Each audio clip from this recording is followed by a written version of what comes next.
Зеленский назвал страну, которая следующей окажется под давлением, и Европа уже нервничает. Пентагон раскрыл цифру, которая объясняет, почему дроны теперь важнее авианосцев.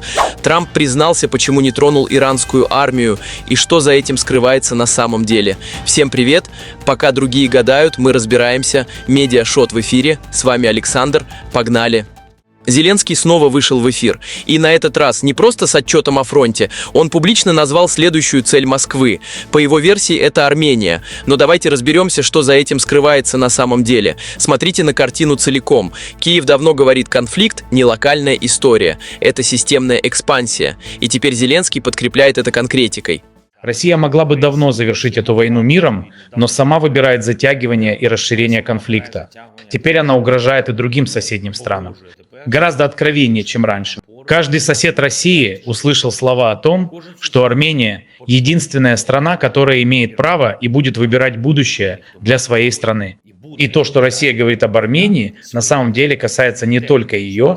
Нам всем нужно больше думать о безопасности, предпринимать больше совместных шагов, чтобы политические партнерства работали и чтобы развивалось современное оборонное производство. Звучит тревожно. Но вот в чем проблема. Позавчера Путин тоже говорил об Армении. И если читать его слова без купюр, там нет ни угроз, ни ультиматумов. Москва обозначила простую позицию. Любые изменения в статусе или курсе Армении должны решаться не кулуарно, не давлением извне, а через референдум, через волеизъявление самого армянского народа. И вот вопрос, это звучит как угроза или как призыв к демократической процедуре. Зеленский, по сути, берет этот тезис и переворачивает его.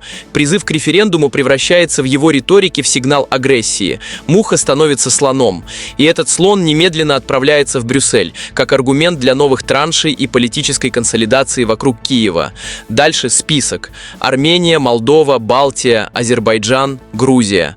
Нельзя никого оставлять без поддержки.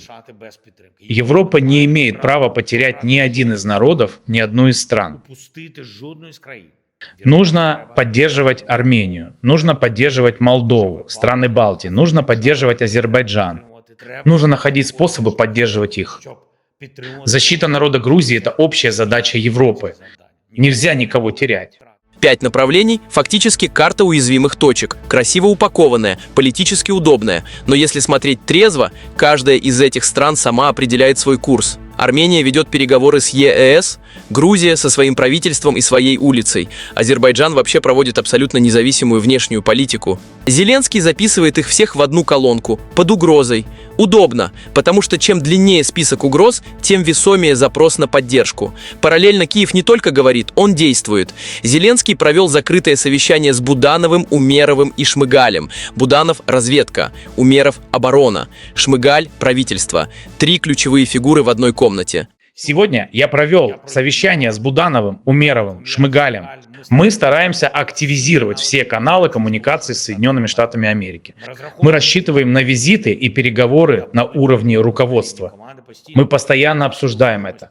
Тема – активизация каналов с Вашингтоном, переговоры, визиты и один из ключевых пунктов повестки – обмен пленными. Формат уже согласован 1000 на 1000. Американцы выступают посредниками. Если это случится, крупнейший обмен за все время противостояния. И это, пожалуй, единственный конкретный результат сегодняшнего дня, который измеряется не словами, а людьми. На самом деле сегодняшнее обращение Зеленского многослойное. Европе сигнал не расслабляться, Вашингтону мы готовы к диалогу, своей аудитории враг повсюду, бдительность не снижаем.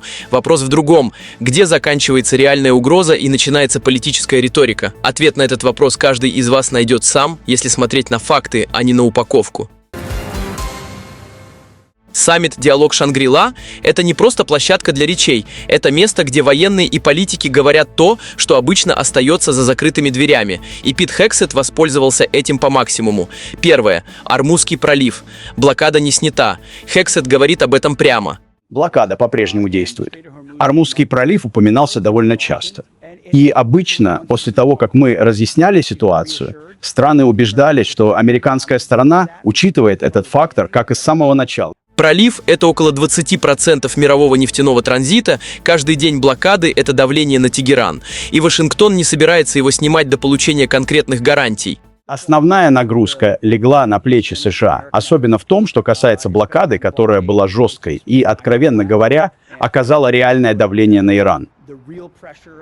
Иранцы хотят показать, что контролируют пролив, но на самом деле это не так. И все происходящее за кулисами показывает, что контроль в этом вопросе в наших руках. И вот вопрос. Если Иран действительно загнан в угол, почему переговоры все еще тянутся? Второе. Китай. Казалось бы, жесткая конкуренция, торговые войны, Тайвань. Но Хексет говорит о другом. Пентагон выстраивает регулярные каналы связи с китайскими военными, ежемесячные контакты, рабочий уровень. Обсуждают, что делают они, что делают американцы, как не довести ситуацию до случайного столкновения. Не для дружбы, для контроля над рисками. По Тайваню позиция не изменилась, но изменился тон. Хексет говорит «тихо, четко, без лишнего шума». Политика США в отношении Тайваня осталась прежней с начала работы этой администрации. Единственное, что может измениться, это то, как мы будем говорить обо всем этом в целом. То, о чем я говорил сегодня, было сказано твердо, спокойно, но четко, чтобы наши союзники точно знали, на чьей мы стороне. И, наконец, дроны. Вот где по-настоящему интересно. Пентагон прямо признает, они учатся у Украины. То, что разворачивается на полях сражений в Восточной Европе, это не просто локальный опыт, это новый учебник современной войны. И Соединенные Штаты переписывают под него весь подход к закупкам. Ну что же, то, что вы увидите в бюджете президента Трампа на 2027 год, это инвестиции в доминирование беспилотных летательных аппаратов в размере 56 миллиардов долларов. И продолжайте извлекать уроки из того, что Украина сделала на поле боя.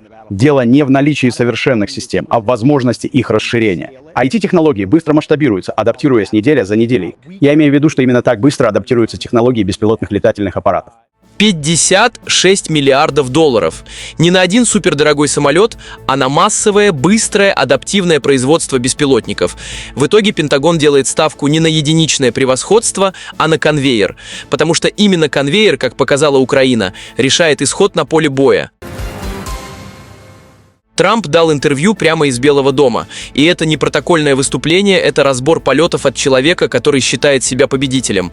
По крайней мере, именно такую картину он рисует. Начнем с неожиданного признания. Соединенные Штаты нанесли удары по иранскому флоту и авиации, но сухопутную армию Ирана не тронули намеренно. Что касается их военных, то мы их не трогаем, потому что считаем, что они в какой-то степени придерживаются умеренных взглядов. Многие были бы удивлены, узнав об этом, потому что в войнах бывают ошибки, когда уничтожают всех, и тогда страна, знаете, лет 40 не может восстановиться. Вспомните, что произошло с Ираком. Мы так глупо поступили, это было так опрометчиво. Во-первых, нам вообще не стоило туда лезть, и в Иран тоже не стоило лезть. Но у Ирана есть потенциал. Иракский сценарий – вот чего Вашингтон боится больше всего. Уничтожить режим, получить хаос на десятилетия. Трамп говорит открытым текстом: «Мы не хотим повторения». Армия Ирана – это в каком-то смысле гарант того, что страна не рассыплется после сделки. И вот вопрос: если иранская армия умеренная, то с кем именно Вашингтон готов договариваться? Условия сделки Трамп тоже озвучил, без дипломатических оберток. Иран находится в очень невыгодном положении. У него нет армии. Все, что у них есть, это красивые слова и фейковая пресса. Послушайте, у нас было два требования. Первое. Пролив должен быть немедленно открыт и должен быть свободным, без пошлин и так далее. И второе. У них не должно быть ядерного оружия. Вот и все. Все очень просто. А потом мы уйдем оттуда. Два требования. Открытый Ормуз. Никакого ядерного оружия. В итоге американцы уходят. Звучит просто. Но Тегеран тянет время уже не первую неделю. Почему? Потому что согласиться значит публично капитулировать перед внутренней аудиторией. Трамп на это отвечает экономическим аргументом. Соединенные Штаты, по его словам, больше не зависят от ближневосточного транзита. И нам не нужен этот пролив. Знаете, он нам не нужен, потому что у нас есть другие ресурсы. Благодаря нам, благодаря мне, мы добываем больше нефти, чем Саудовская Аравия и Россия вместе взятые, в 2 раза больше. Только представьте, мы добываем в 2 раза больше, чем они. Можно спорить с цифрами, но логика понятна. Вашингтон говорит Тегерану: нам терять нечего, а вот тебе есть. Блокада бьет по Ирану сильнее, чем по Штатам. И это, по сути, главный рычаг давления на переговорах. Отдельной темой в интервью стали американские медиа. Трамп прошелся по ним жестко. Он убежден, либеральные издания намеренно занижают военные успехи его администрации, подают победы как поражение и работают в интересах демократов. The New York Times напишет, что Иран храбро сражался и победил Соединенные Штаты Америки. Я хочу сказать, что освещение событий в СМИ просто ужасное. Вы одерживаете крупную победу в сражении, а они говорят, что вы проиграли. И знаете, чтобы быть по-настоящему великими, нужны честные СМИ. А у нас СМИ нечестные. Я хочу сказать, что они только и могут что лгать. На самом деле это не просто выпад в сторону прессы, это часть внутриполитической игры. Трамп формирует нарратив «Мы победили, но вам об этом не скажут». Подписывайтесь на правильные источники. Верьте мне, а не им. Классический прием. Работает на его аудиторию безотказно.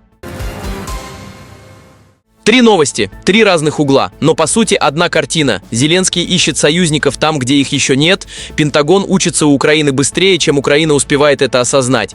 Трамп рассказывает о победе и сам в нее верит. Пишите в комментариях, что думаете про иранскую сделку. Верите, что Трамп действительно выходит победителем, или это красивая упаковка для затяжного тупика? Мне интересно ваше мнение, читаю все. Лайк, если разобрались вместе. Подписка, если еще не с нами. С вами был Александр, скоро увидимся. Всем пока.